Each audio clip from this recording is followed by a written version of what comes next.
أعوذ بالله من الشيطان الرجيم. بسم الله الرحمن الرحيم.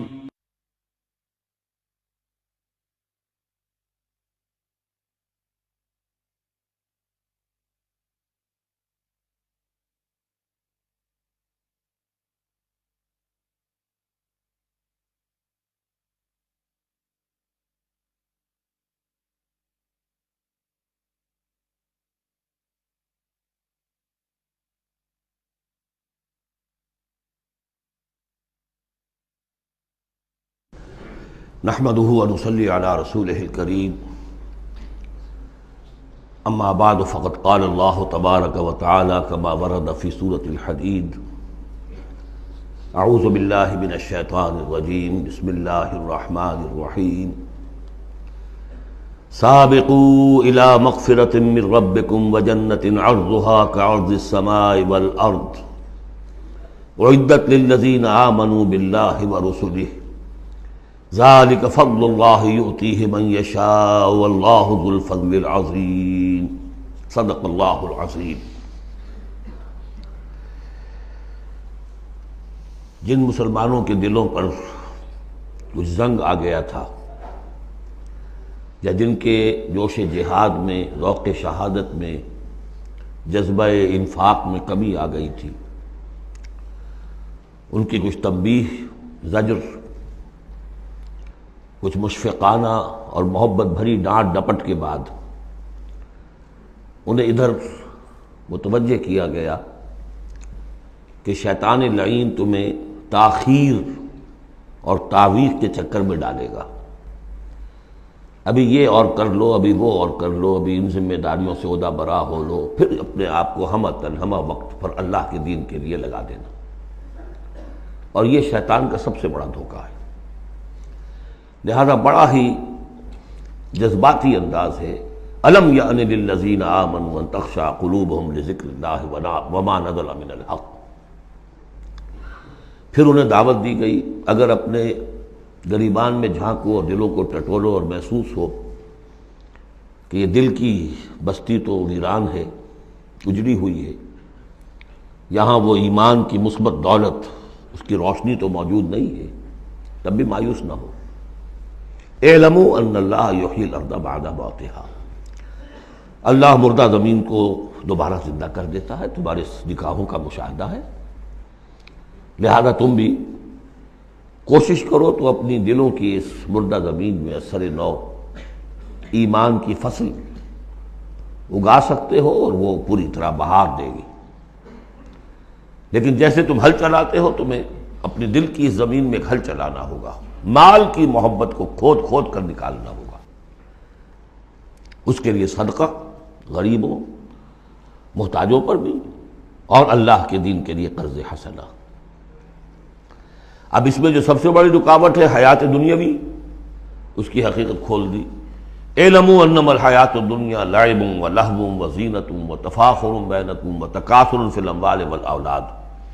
عام طور پر جب قرآن مجید میں یہ دنیا کی زندگی کو لہو و لعب کہا جاتا ہے تو لہو پہلے ہوتا ہے، لعب بعد میں۔ محاورہ ہے لہو و لعب۔ یہاں ترتیب بدلی ہوئی ہے، اس لیے کہ یہاں عمر کے ساتھ بڑھتے ہوئے مختلف سٹیجز کی بات ہے۔ ابتدائی زندگی میں کھیل ہی کھیل ہے، اس میں کوئی لذت، جنسی لذت یا کوئی اور لذت نہیں ہوتی، کھیل ہے، بس شغل ہے، مشغولیت ہے، مصروفیت ہے۔ پھر اس میں آتا ہے وہ خطرناک دور ایڈولسنس کا، ٹین ایجرز۔ اب معاملہ جو ہے بگڑنا شروع ہوتا ہے، لعب کے ساتھ لہو بھی، اور پھر اسی مرحلے پر زینت اور زیبائش۔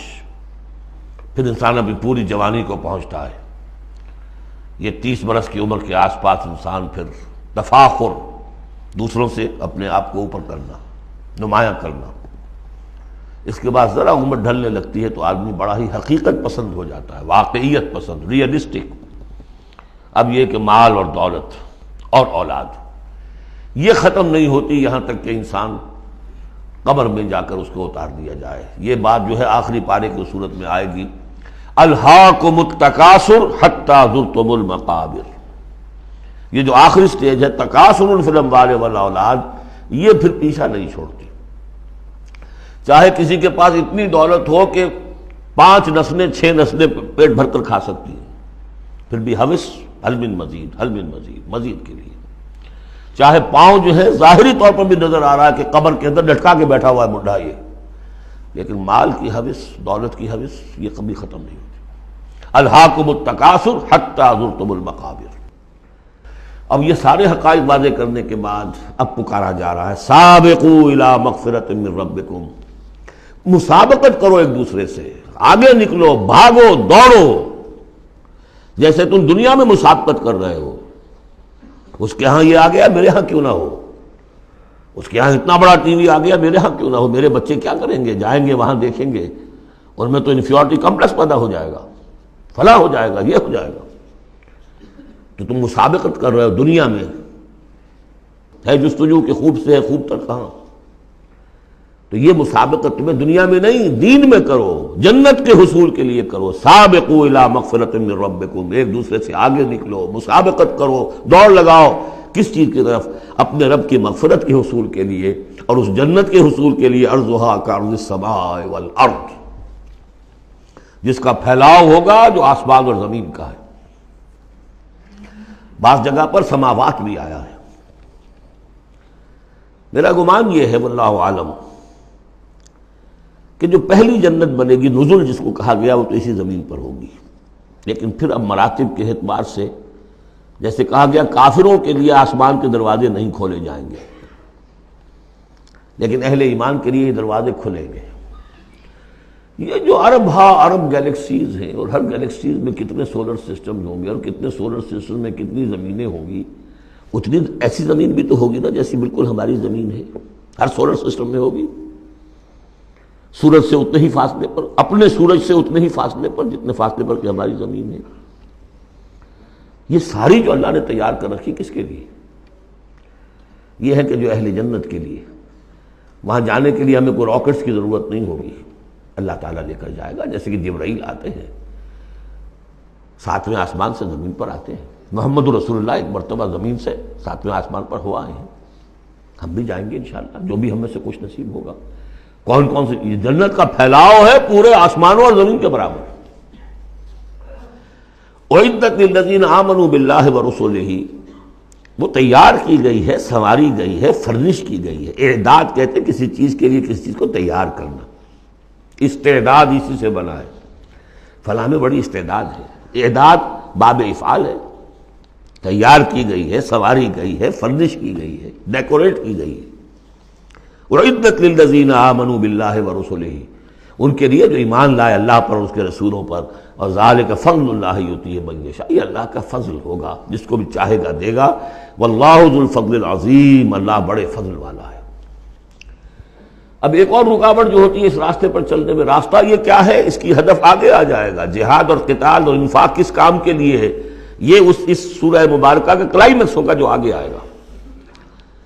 لیکن ایک اور رکاوٹ جو آتی ہے، یہ تکلیف آ جائے گی، یہ مصیبت آ جائے گی، یہ مسئلہ پیدا ہو جائے گا، یہ مشکل ہو جائے گی، یہ سارے خوف۔ وَلَنَبْلُوَنَّكُمْ بِشَيْءٍ مِّنَ الْخَوْفِ وَالْجُوعِ وَنَقْصٍ مِّنَ الْأَمْوَالِ وَالْأَنفُسِ وَالثَّمَرَاتِ لَتُبْلَوُنَّ فِي أَنفُسِكُمْ وَأَمْوَالِكُمْ وَلَتَسْمَعُنَّ مِنَ الَّذِينَ أُوتُوا الْكِتَابَ مِن قَبْلِكُمْ وَالَّذِينَ أَشْرَكُوا أَذًى كَثِيرًا، آزمایا تو جائے گا۔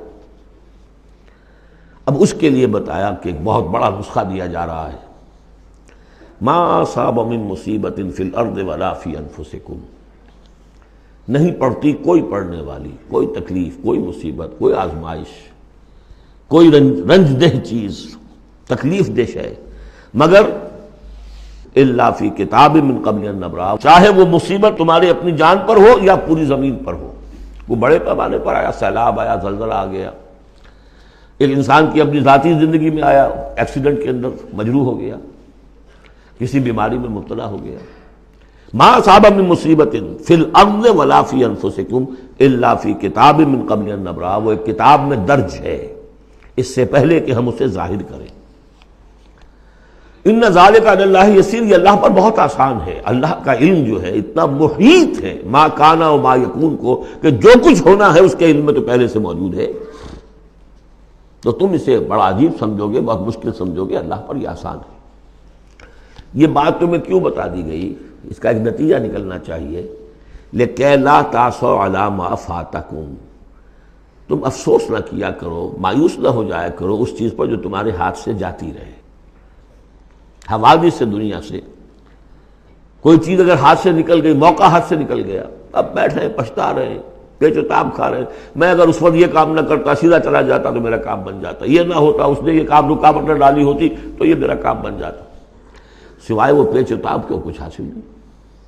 اور جسے یقین ہے کہ یہ ہونا ہی نہیں تھا میرے لیے، اللہ تعالیٰ کی طرف سے یہ شے طے نہیں تھی، بس بات ختم ہو گئی، اور اس کے میرے ہاتھ سے نکل جانے ہی میں کوئی خیر ہے۔ عسیٰ ان تحبوا شیئا وہو شر لکم وعسیٰ ان تکرہوا شیئا وہو خیر لکم واللہ یعلم وانتم لا تعلمون۔ میں تو جانتا نہیں، اللہ جانتا ہے۔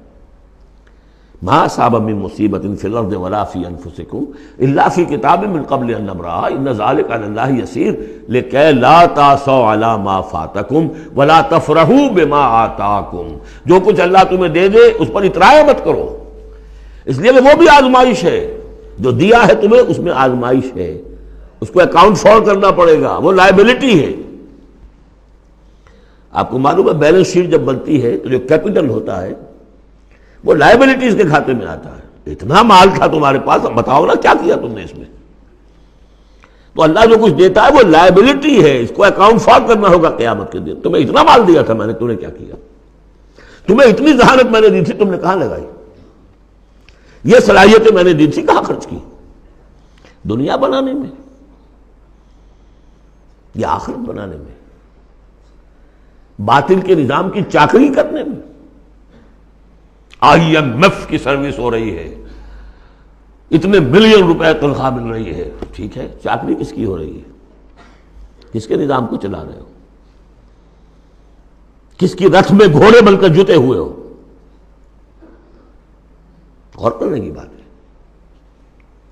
بڑا ہمیں فخر ہوتا ہے فلاں شخص ورلڈ بینک کے اتنے عہدے پر پہنچ گیا، ہمارا عزیز اور ہمارا۔ کس کی چاکری ہو رہی ہے؟ لیفٹیننٹ بن گیا انگریز کی فوج میں، انگریز کی فوج میں۔ لِكَيْ لَا تَأْسَوْا عَلَىٰ مَا فَاتَكُمْ وَلَا تَفْرَحُوا بِمَا آتَاكُمْ، جو کچھ تمہارے ہاتھ سے جاتا رہے، نکل جائے، اس پر افسوس نہ کیا کرو، اور جو کچھ اللہ تمہیں دے دے اس پر اترایا نہ کرو، سوچا کرو۔ بلکہ امام احمد ابن حنبل رحمۃ اللہ علیہ کا معاملہ تو یہ ہوا تھا کہ جب وہ خلق قرآن کا مسئلہ چل رہا تھا تو جس زمانے میں کہ ان پر عتاب ہو رہا تھا حکومت کی طرف سے، جیل میں تھے، مارا جاتا تھا کہ کہو کہ قرآن مخلوق ہے، اور وہ کہنے کو تیار نہیں تھے۔ کہتے ہیں ایسی ایسی ماریں پڑی ہیں کہ ہاتھی کو بھی وہ مار پڑے تو وہ بلبلا اٹھے، کبھی آنکھوں میں آنسو نہیں آئے۔ اس کے بعد حکومت بدل گئی، اب جو نیا خلیفہ ہے اس کی رائے کچھ اور ہے، وہ اب خلق قرآن کا مسئلہ دفن ہو چکا۔ اب جو خلیفہ ہے اس کا ایلچی آیا ہے اشرفیوں کی کچھ تھیلیاں لے کر کے، یہ بادشاہ نے، خلیفہ نے آپ کے لیے بھیجی ہے۔ اب رو پڑے امام احمد بن حنبل، اے اللہ میں اس آزمائش کے قابل نہیں ہوں۔ یہ آزمائش بڑی سخت ہے۔ خطاب دے دے کر انگریزوں نے جو غداریاں کروائیں، پھر خطاب ملتے تھے نا، آنریری مجسٹریٹ بنتے تھے، لیکن کرتے کیا تھے وہ؟ اس قوم کے اندر انگریز کی اس حکومت کو چلانے اور اس کے پاؤں مضبوط کرنے اور جمانے کی جدوجہد۔ لِكَيْ لَا تَأْسَوْا عَلَىٰ مَا فَاتَكُمْ وَلَا تَفْرَحُوا بِمَا آتَاكُمْ وَاللَّهُ لَا يُحِبُّ كُلَّ مُخْتَالٍ فَخُورٍ، اللہ کو بالکل پسند نہیں ہے اترانے والے اور فخر کرنے والے۔ الَّذِينَ يَبْخَلُونَ، اور ظاہر بات ہے کہ جو مال کے اوپر اترائے گا وہ مال کو سنبھال کر رکھے گا، اسی کی بنیاد پر تو ہے اس کی اکڑ۔ الذین یبخلون ویامرون الناس بالبخل، جو خود بھی بخل سے کام لیتے ہیں اور لوگوں کو بھی بخل کا مشورہ دیتے ہیں کہ میاں ذرا ہاتھ روک کے رکھو، کیا کر رہے ہو؟ تم نے دونوں ہاتھ کھلے چھوڑ دیے ہیں، پتہ نہیں ہے تمہارے ہاں 4 بیٹیاں بھی ہیں، ان کے ہاتھ پیلے کرنے ہیں کہ نہیں؟ کہاں تم اللہ کے لیے اور اللہ کے دین کے لیے سب کچھ خرچ کرنے کے در پہ ہو گئے ہو؟ وَمَنْ يَتَوَلَّ فَإِنَّ اللَّهَ هُوَ الْغَنِيُّ الْحَمِيدُ، اور جو کوئی رخ پھیر لے گا، منہ موڑ لے گا، تو اللہ تعالیٰ تو غنی ہے اور حمید ہے، اسے کسی کے احتیاج نہیں ہے، وہ ستودہ صفات ہے۔ اب آ گیا ہے کلائمیکس اس سورہ کا. یہ آج کے ہم مسلمانوں کے لیے قرآن مجید کی اہم ترین آیت ہے. دین کا کانسیپٹ ہمارا کیا ہے؟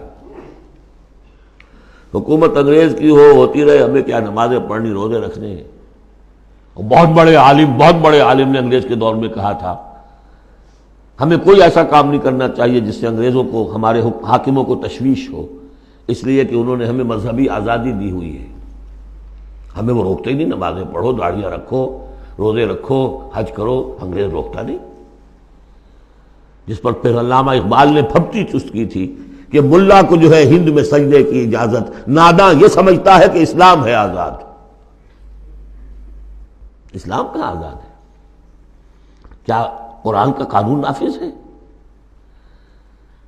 وہاں تو قانون فوجداری ہند ہے، ضابطہ دیوانی ہے ہند، ضابطہ دیوانی ہے، ضابطہ فوجداری کس کا؟ انگریز کا. کس کا قانون؟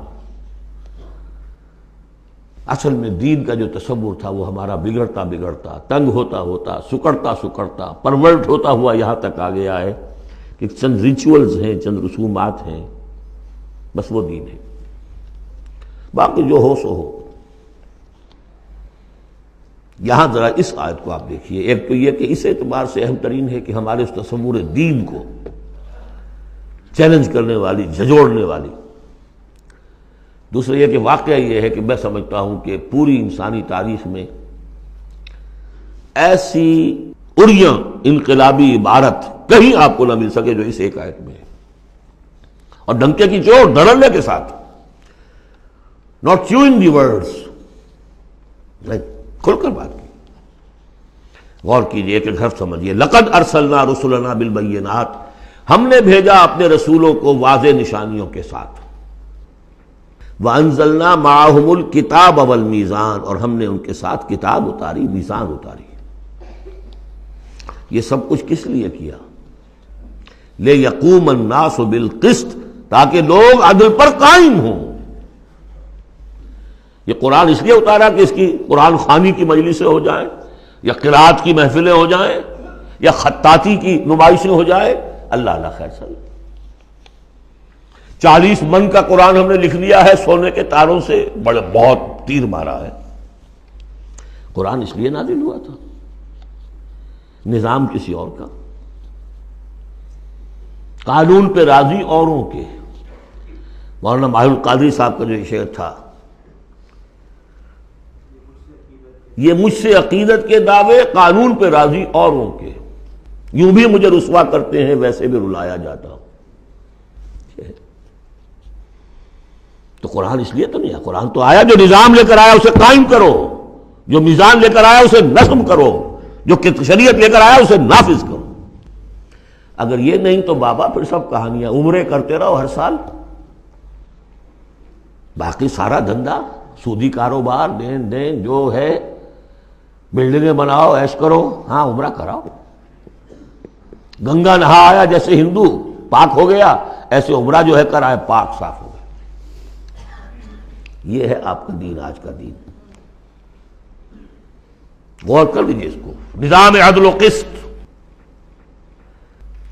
پھر ذرا نوٹ کیجئے، اب تو چونکہ ہم ترجمہ قرآن کرتے ہوئے کہاں تک، آخر تک پہنچ گئے. آل عمران میں فرمایا اللہ کیا ہے؟ قائما بالقسط.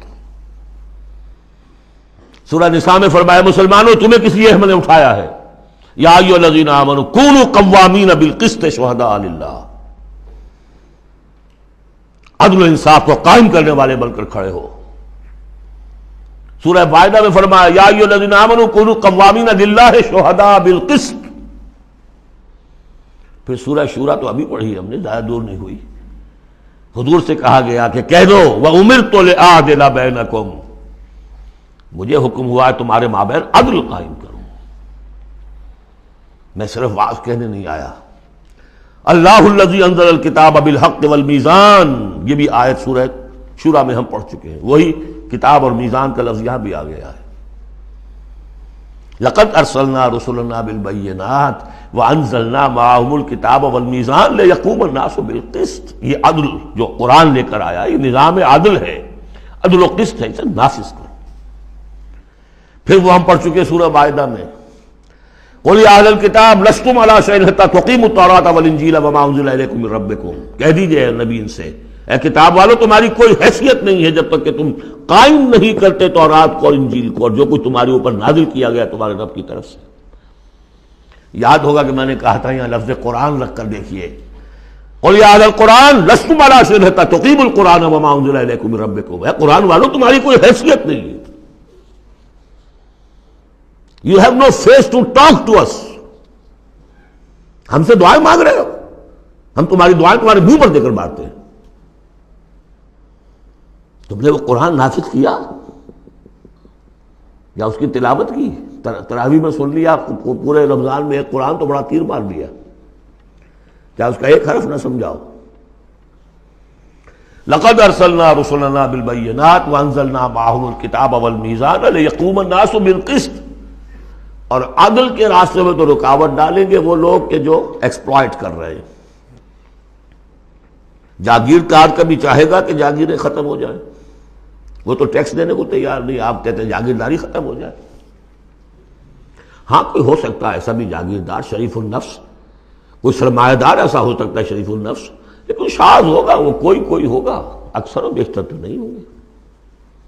ابو بکر بھی ایمان لے آئے تھے، اونچے طبقے سے تھے، عثمان بھی ایمان لے آئے تھے، اونچے طبقے سے تھے، اکثر و بیشتر تو نہیں۔ اکثر و بیشتر تو ریزنٹ کریں گے، ریزسٹ کریں گے، سٹیٹس کو چاہیں گے، وہ چاہیں گے نظام کے اندر کوئی تبدیلی نہ آئے۔ ہمارے اس کے ساتھ مفادات وابستہ ہیں، ہمارے انٹرسٹ ہیں، ویسٹڈ انٹرسٹ، ہمیں ان سے پریویلیجز ملی ہوئی ہیں اس نظام سے، نظام بدلے گا تو ہم گئے۔ ایسے لوگوں کی سرکوبی کے لیے ہم نے لوہا بھی اتارا ہے۔ وَأَنزَلْنَا الْحَدِيدَ فِيهِ بَأْسٌ شَدِيدٌ، ہم نے لوہا بھی اتارا ہے۔ یہی ایک ہی آیت چل رہی ہے، دوسری آیت نہیں ہے یہ۔ اس لیے میں نے کہا تھا کہ اڑیاں ترین یہ عبارت ہے کہ انقلاب کے لیے کچھ سر کچلنے پڑتے ہیں، ورنہ نہیں انقلابات، اور اس میں کوئی ریگریٹس نہیں ہے، اس میں کوئی معذرت نہیں ہے۔ جب یہ لوگ کہتے ہیں کہ وار فار پیس، اگر یہ کہتے ہیں کہ دنیا میں ہیومن رائٹس کے لیے ہم حملہ کر رہے ہیں، کیا مطلب ہے؟ تمہارا اپنا ایک تصور ہے، عدل انسانی کا ایک تصور ہے، اس کے لیے تم طاقت بھی استعمال کر رہے ہو، لوگوں کا گھیراؤ کر رہے ہو، انہیں آئسولیٹ کر رہے ہو، سینکشنز لگا رہے ہو، کیوں؟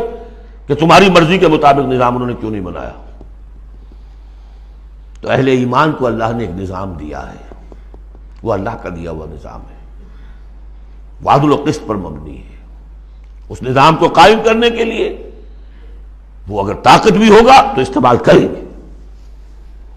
ہاں طاقت نہیں ہے تو ٹھیک ہے، پڑے ہوئے ہیں، اس میں یہ کہ طاقت فراہم کرو، دعوت دو، لوگ جمع ہوں، اس کے لیے تن من دھن لگانے کا عہد کریں، ان کی تربیت ہو۔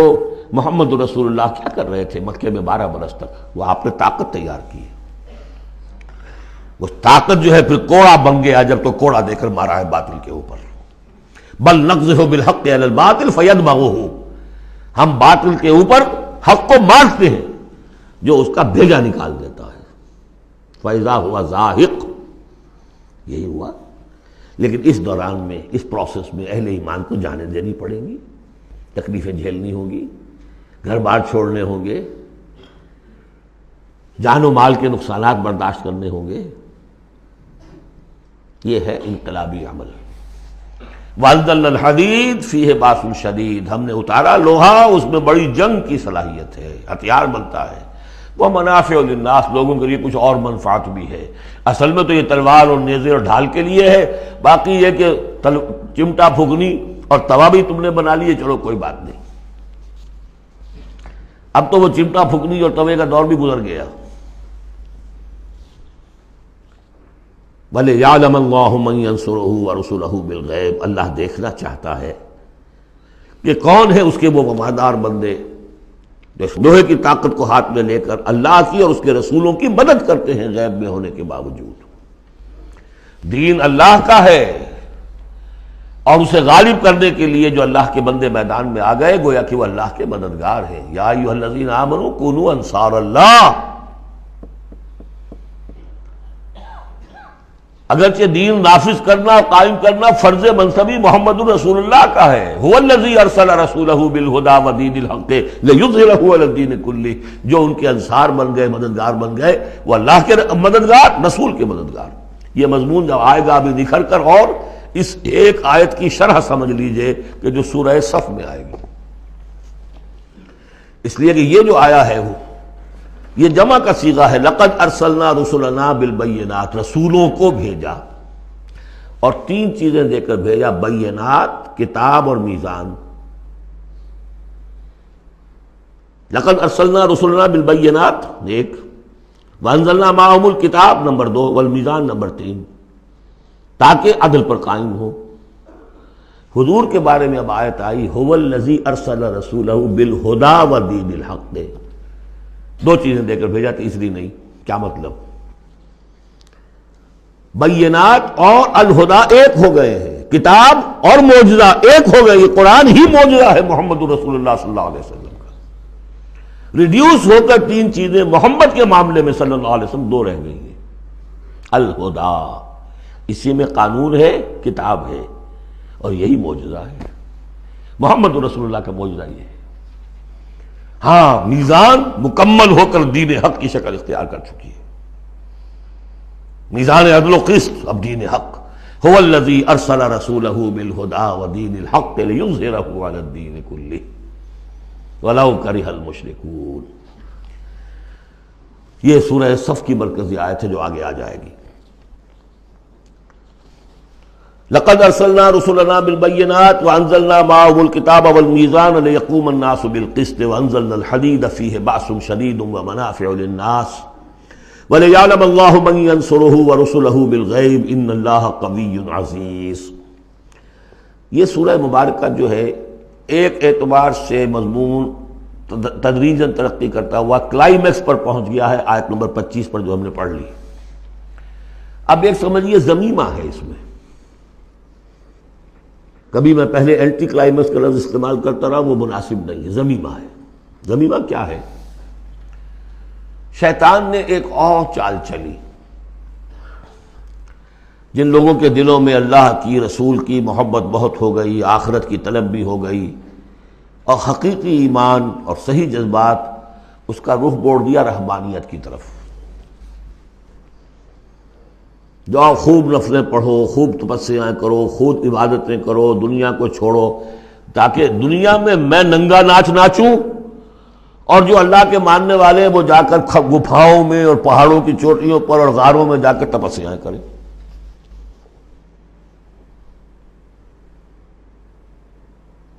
اس کی نفی ہو رہی ہے۔ یہ راستہ نہیں ہے دین کا، اور یہ خاص طور پر ویسے یہ کہ ہندوستان میں کیوں آیا یہ مسئلہ اور کسی اور جگہ کیوں آیا، لیکن یہ کہ موناسٹسزم جو ہے، یہ خانقاہی نظام جو ہے، کرسچینٹی میں ٹاپ پر پہنچا ہے، اس میں کوئی شک نہیں۔ ہسٹری آف کرسچین موناسٹسزم، یہ پوری کتابیں ذخیر لکھی ہوئی، اس کی ایک مثال دے رہے ہیں کہ یہ ایک غلطی ہوئی ہے۔ مسلمان میں ایمان باللہ، ایمان بالآخرہ پیدا ہو تو وہ دنیا کی مجدھار میں رہ کر نظام کو صحیح کرے، نظام کو ٹھیک کرتے ہوئے بھوک بھی آئے گی برداشت کرے، مجرد روزے رکھ کے جو کچھ کرنا ہے تمہیں، وہ تم جہاد میں بھوک جھیلو، وہ پروڈکٹیو ہوگی، اس سے باطل اور ناانصافی کا خاتمہ ہوگا۔ اور تم کہیں خانقاہوں کے اندر روزے رکھ رہے ہوگے، اس سے دنیا کو کوئی فائدہ نہیں ہوگا۔ یہ زمین و آسمان کا فرق ہے، موناسٹسزم۔ یہی وجہ ہے کہ اسلام میں بھی جب بادشاہت آ گئی، ملوکیت کا جب آ گیا تو راستہ بڑھ گیا، باقی اب جاؤ چلے کھینچو، خانقاہیں آباد کرو، راج کرے گا خالصہ۔ لیکن یہ حکومت کے معاملات جو ہیں ان کے بارے میں بات نہ کرنا، یہ ہے وہ راستہ، ٹیڑھا راستہ جو معروف، جو ہم جانتے ہیں، جن کو رسولوں کا معاملہ تو ان میں حضرت عیسیٰ کے پیروکاروں کے اندر یہ غلطی پیدا ہوئی۔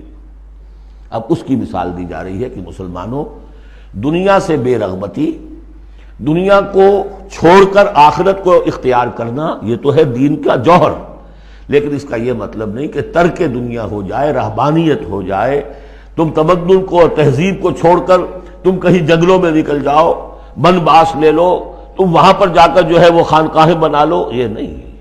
دنیا کی مجدھار میں رہو اور جہاد فی سبیل اللہ کے ذریعے سے حق کا بول بالا کرو، ناانصافی کا خاتمہ کرو، عدل کو قائم کرو، جس کا جو حق ہے اس کو ملنا چاہیے، جیسا کہ حضرت ابوبکر نے فرمایا تھا جو پہلی بیعت ہوئی ہے، بیعت خلافت، کہ لوگوں تم میں سے جو ضعیف ہے وہ میرے نزدیک قوی ہوگا جب تک کہ اسے اس کا حق دلوا نہ دوں، اور جو قوی ہے وہ میرے نزدیک کمزور ہوگا، ضعیف ہوگا جب تک کہ اس سے حق وصول نہ کر لوں۔ یہی بات کہی تھی حضرت سعد بن ابی وقاص نے رضی اللہ تعالی عنہ ایرانیوں سے، جب انہوں نے کہا آپ لوگ کیوں ہم پر چڑھائے؟ فرمایا انا قد ارسلنا، ہم بھیجے گئے ہیں، اللہ نے بھیجا محمد کو، محمد نے بھیجا ہمیں۔ مشن کیا ہے؟ لنخرج الناس من ظلمات الجہالت الی نور الایمان، کہ لوگوں کو نکالے ہم جہالت اور جاہلیت کی تاریکیوں سے ایمان کی روشنی کی طرف۔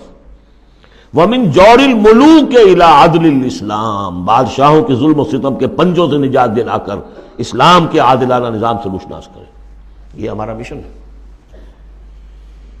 لہذا آپ دیکھیے اس بات کو واضح کرنے کے لیے تمہید شروع ہوئی، وَلَقَدْ أَرْسَلْنَا نُوحًا وَإِبْرَاهِيمَ، ہم نے ہی بھیجا تھا نوح کو بھی اور ابراہیم کو بھی، وَجَعَلْنَا فِي ذُرِّيَّتِهِمَا النُّبُوَّةَ وَالْكِتَابَ، اور ہم نے ان دونوں کی نسل میں رکھ دی نبوت اور کتاب۔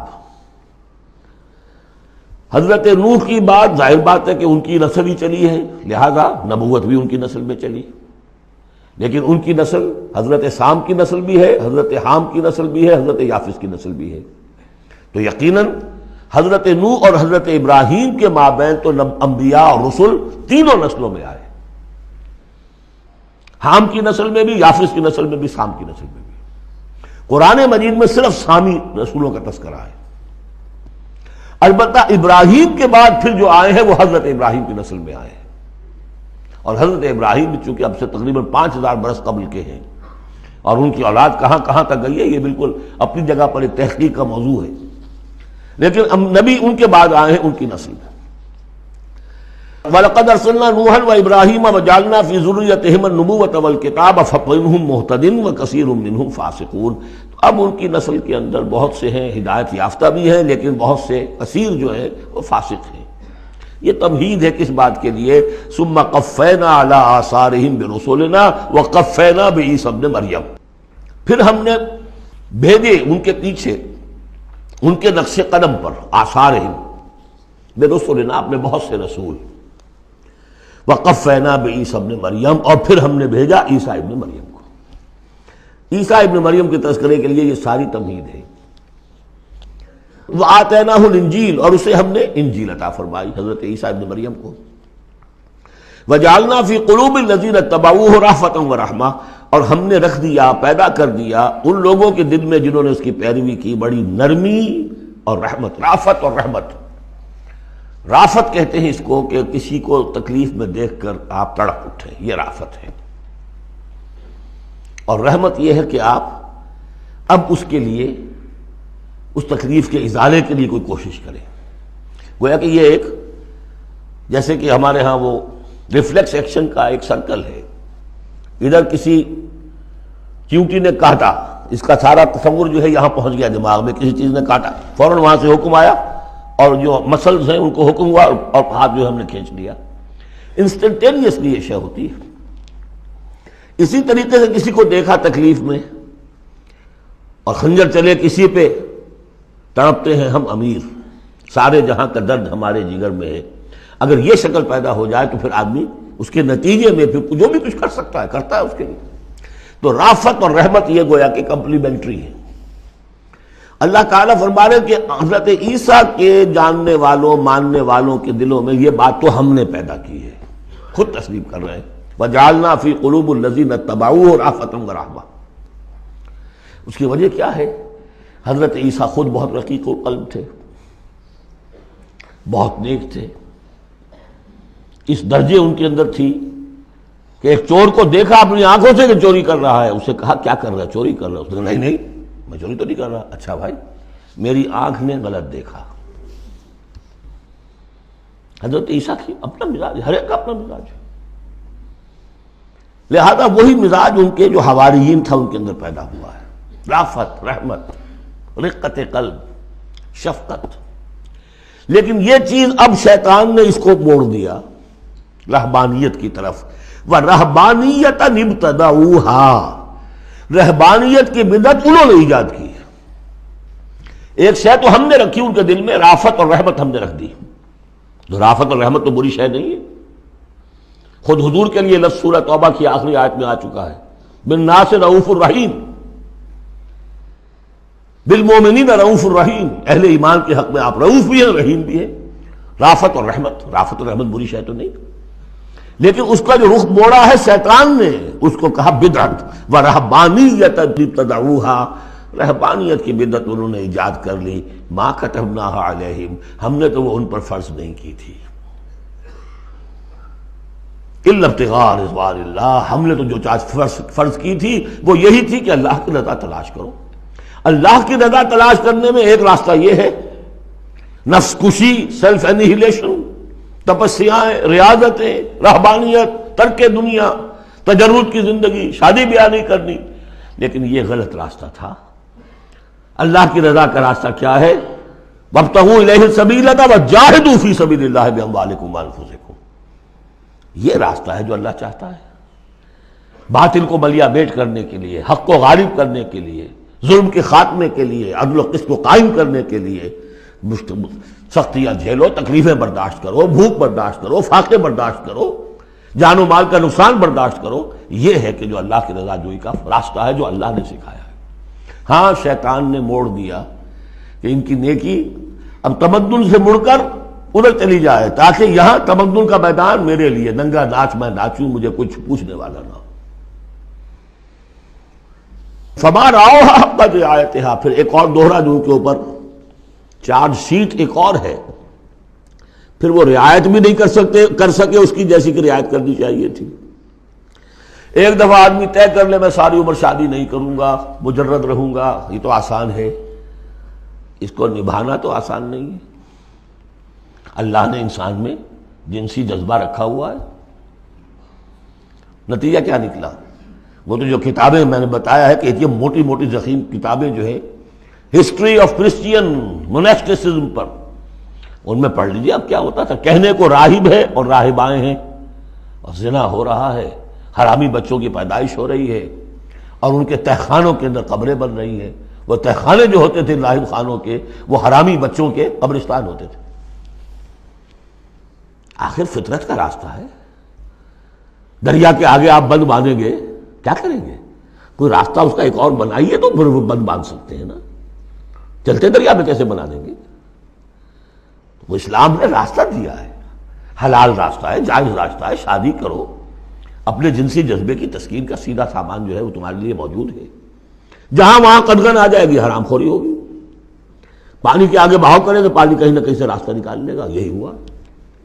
اور کون بچا ہوا؟ تو شاذ کوئی ہوگا، اس لیے کہ خود وہ کہتے ہیں، انہی کا ایک آدمی ہے، شاہدہ شاہد من اہلہا، جب فرائیڈ جو ہے انہی کا آدمی وہ کہتا ہے کہ یہ سب سے زیادہ پوٹنٹ ہے موٹیو انسان کا، the most potent motive in human beings is sex.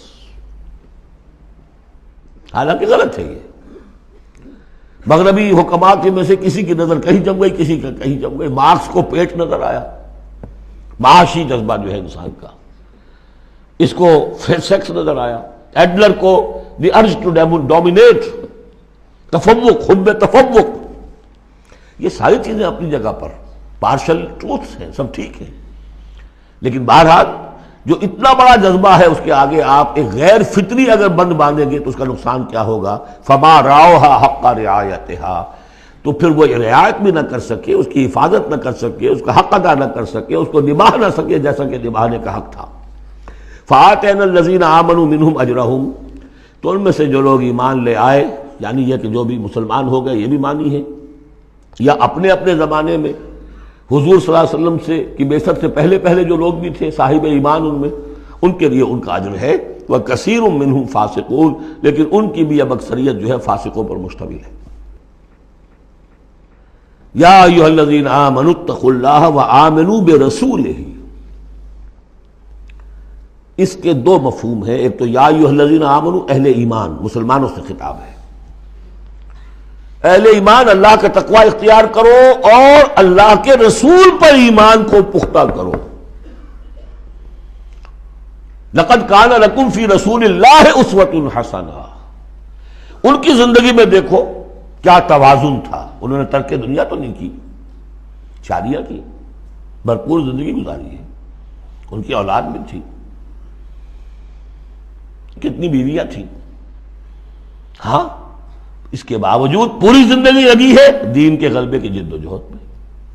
یہ اسوہ ہے، یہ آئیڈیل ہے تمہارے لیے، یہ نمونہ ہے، ان کی پیروی کرو۔ لقد کان لکم فی رسول اللہ اسوۃ حسنہ۔ اور اس اسوے میں واقعہ یہ ہے کہ یہ بھی دیکھنے کی ضرورت ہے، ایک تو یہ کہ آپ حضور کی زندگی میں گنتے چلے جائیں، یہ چیز بھی تھی، یہ چیز بھی تھی، یہ چیز بھی تھی، یہ چیز بھی تھی، یہ چیز گن لی آپ نے، فہرست بنا لی، آپ نے وہ ساری چیزیں جو ہے اپنے اندر پیدا کرنے کی کوشش کی، فیصلہ کر لیا کریں گے۔ لیکن اگر یہ حماقت آپ نے کر دی کہ دیکھا نہیں کہ ان مختلف چیزوں کے مابین ریشیو پروپورشن کتنا تھا، اصل شہر ریشیو پروپورشن، ایک چیز کتنی تھی، دوسری کتنی تھی، تیسری کتنی تھی، اگر ریشیو پروپورشن ڈسٹرب ہو جائے گا تو اس وقت تو ختم ہو جائے گا۔ جیسے نسخے کے اندر 4 دوائیں ہیں، ایک تولہ بھر ہے، ایک ماشا بھر ہے، ایک فرض کیجیے چھٹانگ بھر ہے، اور آپ نے وہ چھٹانگ والے کو تولہ کر دیا، تولے کو چھٹانگ کر دیا، تو نسخہ شفا کے بجائے نسخہ ہلاکت بن جائے گا۔ تو محض یہ ثابت کر دینا، یہ ثابت ہے، فلاں حدیث سے ثابت ہے، یہ ایک بات ہے، صحیح ہے، لیکن یہ دیکھیے کہ حضور کا مجموعی جو طرز عمل ہے، آپ کا جو رویہ ہے، زندگی جو آپ نے گزاری ہے، اس میں ٹائم ایلوکیشن کیا تھا، اس میں ریسورسز کی ایلوکیشن کدھر تھی، اس میں اب پرائرٹیز کس کو تھی، کیا چیز جو تھی وہ پرائمری تھی، کیا سیکنڈری تھی، اگر یہ چیزیں بھی ملحوظ نہ رکھی گئیں تو وہ اسوہ نہیں رہے گا، وہ کچھ اور بن جائے گا۔ لہذا یہاں زور جو ہے وہ آمنوا برسولہ، اور ایک بات یہ ہے کہ یہاں پر اہل کتاب کو بھی خطاب کیا جا رہا ہے کہ ان میں سے بھی جن لوگوں کے دلوں کے اندر ابھی کوئی رمق تھی ایمان کی، سابقہ ایمان کی، ان کو پکار کر کہا جا رہا ہے یا ایھا الذین آمنوا اتقوا اللہ وآمنوا برسولہ، اللہ کو تو تم مانتے ہو پہلے سے، اس کا تقوی اختیار کرو، اب تمہارے لیے بڑا امتحان یہ کہ اس رسول پر بھی ایمان لاؤ، اور اگر تم اس رسول پر بھی ایمان لاؤ گے یؤتکم کفلین من رحمتہ، تمہیں دوہرا دے گا اپنی رحمت میں سے حصہ۔ اہل کتاب جو ایمان لائے حضور پر، ان کے لیے دوہرا اجر، ہم پڑھ چکے ہیں پہلے، یہ سورہ قصص میں آ چکا ہے۔ وَيَجْعَلْ لَكُمْ نُورًا تَمْشُونَ بِهِ، اب یہ دونوں کو کور کرے گا۔ اگر تم نے رسول پر ایمان پختہ رکھا، اسی لیے جو میں زور دیتا ہوں کہ منہج انقلاب نبوی تلاش کیجئے آپ، حضور نے کیسے انقلاب برپا کیا، محض اقامت دین کی جد و جہد کے لیے تن من دھن لگا دینا، یہ پہلا قدم ہے۔ اللہ مجھے اور آپ کو توفیق دے کہ ہم اس کا فیصلہ کریں، پھر مرحلہ آئے گا کس طریقے پر کریں۔ وہ منہج اگر انقلاب نبوی کا نہیں ہے، خلاف پیمبر کسے راہ گزید کہ ہرگز بمنزل نہ خواہد رسید، اگر پیغمبر کے راستے سے ہٹ کر کوئی راستہ اختیار کیا کبھی منزل تک نہیں پہنچ سکو گے۔ لہذا آمنوا برسولہ، جتنا یقین ہوگا کہ جائیں جاست، آپ کو معلوم ہے جہاں ذرا گمان ہوتا ہے کہ یہاں تیل ہے، کروڑ ہاں ارب ہاں روپیہ جو ہے وہ وہاں پہ ڈرلنگ کے اندر، تلاش کے اندر لگا دیتے ہیں کہ نہیں، یقین ہو کہ جائیں جاست، اصل شے ہے سیرت محمدی صلی اللہ علیہ وسلم، اصل شے ہے طریق محمدی صلی اللہ علیہ وسلم، منہج و منہاج محمدی صلی اللہ علیہ وسلم۔ وَلِكُلٍّ جَعَلْنَا مِنْكُمْ شِرْعَةً وَمِنْهَاجًا، ہم نے تم میں سے سب کے لیے علیحدہ علیحدہ شریعتیں، علیحدہ علیحدہ منہاج بنائے ہیں۔ منہاج محمدی کیا ہے، اس کو تلاش کرو اور اس کو اختیار کرو۔ یا ایھا الذین آمنوا اتقوا اللہ وآمنوا برسولہ یؤتکم کفلین من رحمتہ ویجعل لکم نورا تمشون بہ ویغفر لکم واللہ غفور رحیم۔ اور بخش دے گا۔ پھر اس راستے پر آدمی چل پڑے، رخ سیدھا کر لے، بحیثیت مجموعی زندگی صحیح رخ پر آ گئی تو خطا تو ہو جائے گی کبھی نہ کبھی، کہیں پاؤں پھسل جاتا ہے آدمی کا، اٹھتا ہے توبہ کرتا ہے۔ انما التوبۃ علی اللہ للذین آمنوا للذین یعملون السوء بجہالۃ ثم یتوبون من قریب واللہ غفور الرحیم، اللہ جو ہے وہ غفور الرحیم ہے۔ تو میں نے جو اس آیت کا مفہوم بیان کیا آپ کے سامنے کہ اس میں خطاب کا رخ جو ہے اہل کتاب کی طرف بھی ہے، اس سے اگلی آیت جو ہے بہت کھل جاتی ہے۔ لئلا یعلم اہل الکتاب الا یقدرون علی شیء من فضل اللہ، جن کے سامنے یہ پہلو نہیں آیا اس آیت میں، انہیں یہاں کہنا پڑا کہ یہاں لئلا میں لا زائد ہے، مراد لکے لا یعلم۔ اگر تو وہ آیت صرف مسلمانوں سے خطاب کر رہی ہے تو انہوں نے ترجمہ کیا تاکہ اہل کتاب کو اچھی طرح معلوم ہو جائے کہ اب انہیں کوئی قدرت حاصل نہیں ہے اللہ کے فضل پر، کوئی حصہ حاصل نہیں کر سکتے اللہ کے فضل میں سے۔ میں نے جو دوسرا رخ بیان کیا ہے اس سے سمجھیے تاکہ نہ سمجھے اہل کتاب کہ اب ان کے لیے اللہ کے فضل کے حصول کا کوئی راستہ نہیں رہا، راستہ ہے، اب بھی ہے، کھلا ہے، آؤ محمد کے قدموں میں آؤ، آؤ قرآن کی طرف آؤ۔ جیسے سورہ بنی اسرائیل میں ہم نے پڑھا تھا عسیٰ ربکم ان یرحمکم وان عدتم عدنا وجعلنا جہنم للکافرین حصیرا، اب بھی تمہارا رب تم پر رحمت کرنے کے لیے تیار ہے۔ تم تھے لاڈلے تھے، اس میں کوئی شک نہیں، اب تم راضِ درگاہ ہو گئے ہو اپنے طرز عمل کی وجہ سے، اپنے کردار کی وجہ سے، لیکن اب بھی تمہارا رب تم پر رحمت فرمانے کے لیے آمادہ ہے۔ عسیٰ ربکم ان یرحمکم وان عدتم عدنا۔ اور اگلی آیت کیا ہے؟ ان ھذا القرآن یہدی للتی ہی اقوم، رحمت خداوندی کا شاہ درا اب یہ قرآن ہے، یہاں سے داخل ہو۔ یہاں بھی وہی فرمایا جا رہا ہے اب بھی فضل کا راستہ کھلا ہے تمہارے لیے، اللہ کا فضل جو ہے ابھی کھلا ہے، آؤ لئلا یعلم اہل الکتاب، تاکہ نہ یہ سمجھیں اہل کتاب اللہ یقدرون علی شیء من فضل اللہ، کہ اب تو فضل اللہ کے فضل میں سے ان کے لیے کچھ بھی حاصل کرنا ممکن نہیں۔ وَأَنَّ الْفَضْلَ بِيَدِ اللَّهِ يُؤْتِيهِ مَن يَشَاءُ، فضل اللہ کے ہاتھ میں ہے، وہ جس کو چاہتا ہے دیتا ہے۔ وَاللَّهُ ذُو الْفَضْلِ الْعَظِيمِ، اور اللہ بہت بڑے فضل والا ہے۔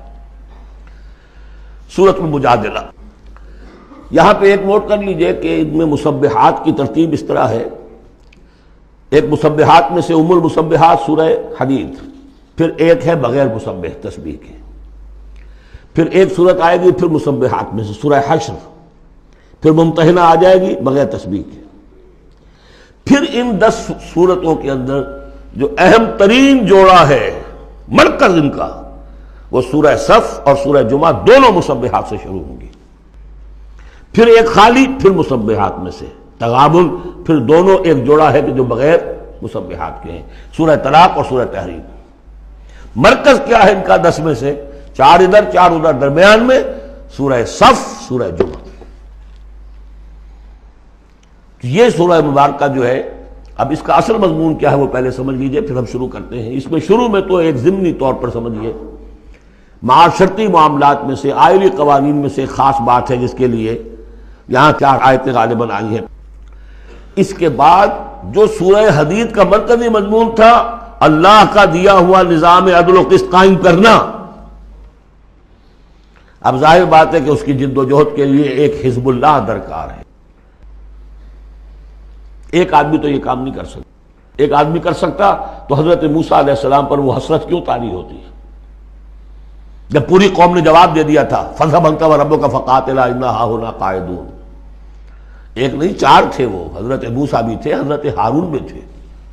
رب انی لا املک الا نفسی واخی فافرق بیننا وبین القوم الفاسقین، یاد ہے یا نہیں؟ پھر 2 اور تھے، پھر ان کے یوشع ابن نون بھی تھے اور کالب بن یفنہ بھی تھے، 4 تھے، لیکن 4 سے تو نہیں ہوتا، جماعت چاہیے نظام کو بدلنے کے لیے، باطل کو کہ جڑ کو اکھیڑنے کے لیے۔ وہ جماعت جو ہے حزب اللہ کہلاتی ہے، لیکن ظاہر بات ہے شیطان بھی بیٹھا نہیں رہے گا، it is not going to take it lying down۔ ٹھیک ہے، آپ کو واک اوور دے دے گا، جائیے جی آپ چلا اپنا دین حق قائم کر لیجیے۔ شیطان اور شیطان کا لاؤ لشکر، اس کے چیلے چانٹے، اس کے ایجنٹ، وہ ہے حزب الشیطان۔ اس سورہ مبارکہ میں اب حزب اللہ اور حزب الشیطان کا تقابل آئے گا، اور حزب اللہ کے کارکنوں کو کچھ ہدایات دی جا رہی ہیں کہ یہ شیطان تمہارے اندر بھی رکھنے پیدا کرنا چاہتا ہے، کس طریقے سے اس کو روکو۔ جیسے سورہ حجرات میں ہم نے دیکھا، تمسخر ایک دوسرے کا نہ کرو، ایک دوسرے کی غیبت نہ کرو، سوء ظن سے کام نہ لو، وہ یاد ہے، کسی کے نام چڑھانے والے نہ رکھ لو، وہ ساری ہدایات۔ کسی افواہ کے اوپر فوراً اقدام نہ کر لو، اگر کوئی فاسق کوئی خبر لے کر آئے تحقیق کرو پھر کوئی اقدام کرو۔ یہ ساری ہدایت کس لیے؟ آج دو مسلمان لڑ پڑے تو صلح کراؤ، تاکہ وہ حزب اللہ مضبوط رہے، مستحکم رہے۔ یہ نیکی کی قوت ہے، نیکی کی طاقت ہے، یہ طاقت مضبوط ہوگی تو نیکی کے لیے امکان ہوگا کہ اس کا غلبہ ہو، اور وہ قوت جو ہے نیکی کی حامل قوت، وہ اگر کمزور ہو گئی تو پھر جو باطل ہے وہ ڈنکا بجائے گا۔ یہ ہے اس سورہ مبارکہ کا مضمون۔ پہلے آگے ہے ایک معاملہ خاندانی آئلی قوانین میں۔ بسم اللہ الرحمن الرحیم، قد سمع اللہ قول التی تجادلک فی زوجہا۔ یہ زہار ایک کہلاتا ہے شریعت کی روح سے، اور عرب میں یہ رواج تھا۔ ایک تو طلاق ہوتی ہے، شوہر نے بیوی کو طلاق دی، اب طلاق کی مختلف قسمیں ہوں گی، وہاں ہم بھی پڑھ چکے ہیں کون کون سی قسمیں ہیں۔ طلاق رجعی ہے، طلاق بائن ہے، طلاق مغلظ ہے، وغیرہ وغیرہ۔ ایک اور ان کے ہاں اس کے پیرالل چیز تھی، بالکل بہت غصے میں آیا شوہر کہ تم تو میرے لیے میری ماں کی طرح ہو، بس ختم۔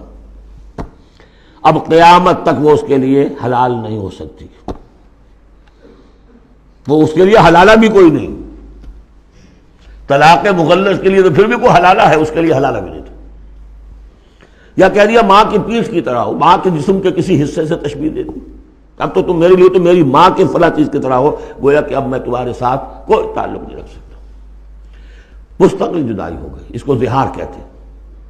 یہ واقعہ پیش آ گیا، صحابہ میں سے ایک صاحب تھے اوس بن ثابت، انہوں نے اپنی بیوی خولہ بنت ثعلبہ کے ساتھ زہار کیا، بچے تھے چھوٹے چھوٹے۔ وہ آئی روتی پیٹتی حضور کے پاس کہ حضور یہ کر دیا اوس نے، میں کیا کروں گی، اب یہ میرے چھوٹے چھوٹے بچے ہیں، یہ رل جائیں گے۔ حضور نے کہا میں تو میرے پاس تو کوئی ابھی قرآن میں کوئی حکم نہیں آیا ہے، میں کیا بتاؤں تمہیں، جب تک کہ قرآن کی طرف سے وحی نہ آئے میں کچھ نہیں بتا سکتا۔ وہ چیخ رہی ہے، حضور سوچئے تو صحیح میں کروں کیا، کہاں جاؤں، ان بچوں کو لے کر کہاں جاؤں میں، یہ ہلاک ہو جائیں گے بچے۔ اور پھر کبھی کہے اے اللہ بھیج جلدی سے کوئی میرے لیے راستہ بھیج۔ اس کیفیت میں پھر یہ وحی نازل ہوئی، قد سمع اللہ قول التی تجادلک فی زوجہا، اللہ نے سن لی ہے اس عورت کی بات جو اے نبی آپ سے جھگڑ رہی ہے اپنے شوہر کے بارے میں، وتشتکی الی اللہ، اور اسی میں وہ اللہ سے فریاد بھی کر رہی ہے کہ اللہ میرے لیے راستہ پیدا کر۔ واللہ یسمع تحاورکما، اور اللہ سن رہا تھا اے نبی آپ کے اور اس کے مابین جو گفتگو ہو رہی تھی، جو کنورسیشن ہو رہی تھی۔ واللہ یسمع تحاورکما ان اللہ سمیع بصیر، اللہ سمیع ہے، سب کچھ سننے والا، بصیر ہے، سب کچھ دیکھنے والا۔ لہذا اب اس خولہ بنت ثعلبہ کی اس فریاد پر اللہ تعالیٰ کی طرف سے جو رحمت کا دریا جوش میں آیا، مستقل قانون کی حیثیت سے قانون شریعت میں یہ چیز شامل کر دی گئی۔ الذین یظاہرون منکم من نسائہم، اے مسلمانوں تم میں سے جو لوگ اپنی بیویوں کو اپنی ماں کہہ بیٹھے، ماں ہن امہاتہم، وہ ان کی مائیں تو نہیں بن جاتی کہہ دینے سے، جیسے کسی کو بیٹا کہنے سے بیٹا تو نہیں بن جائے گا، وہ منہ بولے بیٹے کی کوئی حیثیت نہیں، اسی طرح یہ ماں کہہ دینا اس سے کوئی معنی نہیں۔ ان امہاتہم الا اللہ ولدنہم، ان کی مائیں تو وہی ہیں جنہوں نے انہیں جنا ہے۔ وانہم لیقولون منکرا من القول والزورا، یقیناً جو بات کہہ رہے ہیں وہ جھوٹی ہے اور بہت ناپسندیدہ بات ہے۔ وَإِنَّ اللَّهَ لَعَفُوٌّ غَفُورٌ، اللہ تعالیٰ عفو ہے، معاف فرمانے والا ہے اور غفور ہے، بخشنے والا ہے۔ چونکہ ابھی تک یہ رواج تھا، چل رہا تھا، لہذا اگر اوس سے یہ بات ہو گئی ہے تو اللہ معاف کرے گا انہیں، اور جس سے بھی ہوئی ہے اس وقت اللہ معاف کرے گا، لیکن اب جو ہے قانون آ رہا ہے۔ وَالَّذِينَ يُظَاهِرُونَ مِن نِّسَائِهِمْ ثُمَّ يَعُودُونَ لِمَا قَالُوا، وہ لوگ کہ جو اپنی بیویوں کو اپنی ماں سے یا اپنی ماں کے جسم کے کسی حصے سے تشبیہ دے بیٹھے اور پھر وہ لوٹنا چاہیں، اعادہ کرنا چاہیں لما قالوا، جس بات کو انہوں نے کہا تھا اس سے واپس آنا چاہیں، فَتَحْرِيرُ رَقَبَةٍ مِّن قَبْلِ أَن يَتَمَاسَّا، تو ایک غلام کو آزاد کرنا ہوگا اس سے پہلے کہ وہ آپس میں ایک دوسرے کو مس کریں. ذالکم توعدون بہ، گویا کہ کفارہ بتا دیا اللہ تعالیٰ نے، اس کا کفارہ ادا کرو اور بس بات ختم. ذالکم توعدون، یہی ہے جس کا کہ تمہیں واعظ کہا جا رہا ہے، نصیحت کی جا رہی ہے، ہدایت دی جا رہی ہے. واللہ بما تعملون خبیر، اور جو کچھ تم کر رہے ہو اللہ اس سے باخبر ہے. فمن لم یجد، تو جو کوئی نہ پائے، کوئی غریب آدمی ہے جس سے کہ یہ حرکت ہو گئی ہے اور وہ اب اس کے پاس کوئی غلام نہیں ہے، اب غلام خریدے پھر آزاد کرے، اس کے پاس پیسہ نہیں ہے. فمن لم یجد فصیام شہرین متتابعین من قبل یتماسا، جس کے پاس نہ ہو یہ اتنی مقدرت تو وہ 2 مہینوں کے روزے رکھے متواتر لگاتار، اس سے پہلے کہ وہ آپس میں ایک دوسرے کو چھوئیں. اب یہ بھی بہت سخت سزا ہے، 2 مہینے کے روزے متواتر، بیچ میں کوئی چھوٹے نہ. فمن لم یستطع، ایسا بھی ہو سکتا ہے کسی میں اتنی ہمت نہ ہو، کوئی اتنا ضعیف ہے، کوئی بیمار ہے، کسی کو ڈائبٹیز ہے، کچھ اور ہے، وہ روزے نہیں رکھ سکتا. فمن لم یستطع فاطعام 60 مسکینا، تو 60 مسکینوں کو کھانا کھلانا، ایک روز کی روزی جو ہے، اور وہ ہو بھی من اوسط ما تطعمون اہلیکم، وہ کھانا ہوگا جو تم اپنے اہل و عیال کو کھلاتے ہو، وہ اوسط کھانا. ذالک لتؤمنوا باللہ ورسولہ، یہ اس لیے ہے تاکہ تم یقین کرو اللہ پر، اس کے رسول پر. میں کافی عرصے تک اور کافی تلاش بھی میں نے کیا کہ اس کا مفہوم کیا ہے. یہ تمہیں دیا جا رہا تاکہ تم ایمان رکھو اللہ پر، اس کے رسول پر، کیا مطلب ہوا؟ بات سمجھ میں آ گئی. واقعہ یہ کہ جب کوئی شخص کفارہ ادا کرتے ہوئے یہ سختی جھیلتا ہے اس خیال کے ساتھ کہ اللہ کا قانون ہے، تو اس کے ایمان میں اضافہ ہوتا ہے، یقین بڑھے گا، اس کو مشقت کر رہا ہے. جیسے کہ ایمان سے عمل صالح پیدا ہوتا ہے، عمل صالح سے بھی ایمان پیدا ہوتا ہے. یہی بات سورہ حجرات میں ہم دیکھ آئے تھے. یمنون علیک ان اسلموا قل لا تمنوا علی اسلامکم بل اللہ یمن علیکم ان ہداکم للایمان ان کنتم صادقین. ایمان کے راستے پر اللہ تمہیں لے آیا ہے، اسلام میں داخل ہو گئے ہو تو ایمان تک بھی پہنچ جاؤ گے، اور یہ اللہ کا بڑا احسان مانو. تو فرمایا ذالک لتؤمنوا باللہ ورسولہ، یہ اس لیے ہے تاکہ تم ایمان پوری طرح تمہارے اندر ایمان اور راسخ ہو جائے اللہ پر اور اس کے رسول پر. وتلک حدود اللہ، یہ اللہ کی حدود ہے. وللکافرین عذاب علیم، اور کافروں کے لیے بہت دردناک عذاب ہے. بارک اللہ لی ولکم فی القرآن العظیم ونفعنی وإیاکم بالآیات والذکر الحکیم.